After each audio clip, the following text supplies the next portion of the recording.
Thank you, Dr. Edwards, for joining us at such a busy time and amidst so much concern, anxiety, even fear about how and when Dothan City schools can reopen for the fall semester. How are you feeling about things?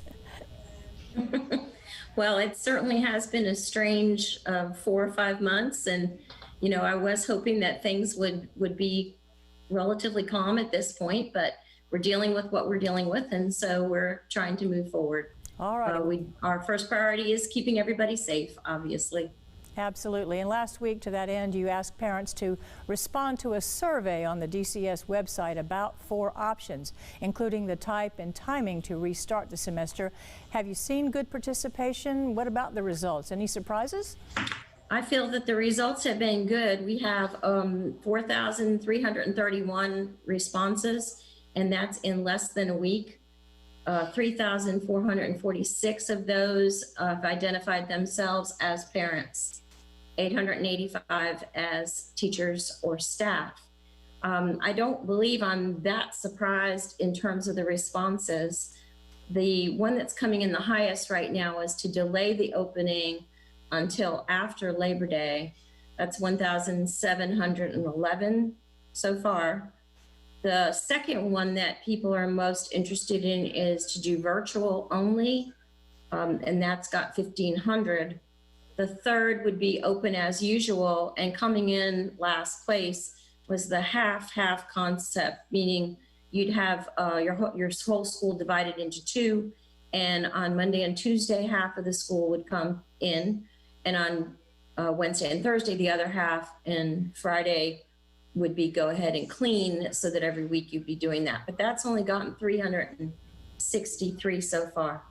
The other question that we ask is, do you want to see mask mandated? And that's pretty much overwhelming. 3,413 yes, and 918 no. So I wouldn't say I'm seeing surprises. I think it was a good thing to ask folks for their input and for their opinion, because we are trying to be transparent. Okay, well, that is interesting. Now, what about transportation for the students who are coming in to classes? What about the bus drivers? Will they sort of be the first line of defense in terms of temperature checks? We're asking parents in our plan to make sure that they're doing what they need to do on their end, which is don't send your child to school if there's a fever or there's any kind of symptoms or sickness. We're certainly going to be screening at this point, we're going to be screening the bus driver in terms of and any of the adults that are in our particular groupings. Now, what we do see is that we, at this point, have 1,700 people that are choosing to go virtual. So that takes a number of students out of the brick and mortar situation. And so it might, and we don't know that for sure yet, but it might reduce the numbers that are actually on the buses. And it would make social distancing in the classrooms easier too, I presume. Well, finally, yes. At this very moment, as the new school year approaches, what would you like for parents and teachers, staff, and students to know and keep in mind? I'd like them to know that we have been working on this really for the last, I'd say, 2.5 months, that we have ordered a number of things that are safety features, cleanliness. We have plexiglass that's going up in certain areas. I could go on and on, but it's all in our plan. But I want them to know also that we are very anxious to have our children back, but we also want to do it in as safe a manner as we possibly can. Just recently, last week, there was a lot of information released about additional funding sources that the governor has put forth.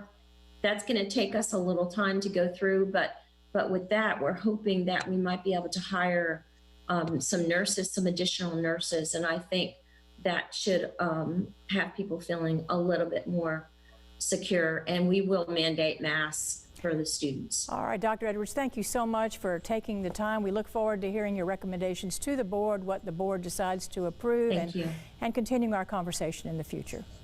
Absolutely, I'd be glad to. Thank you so much.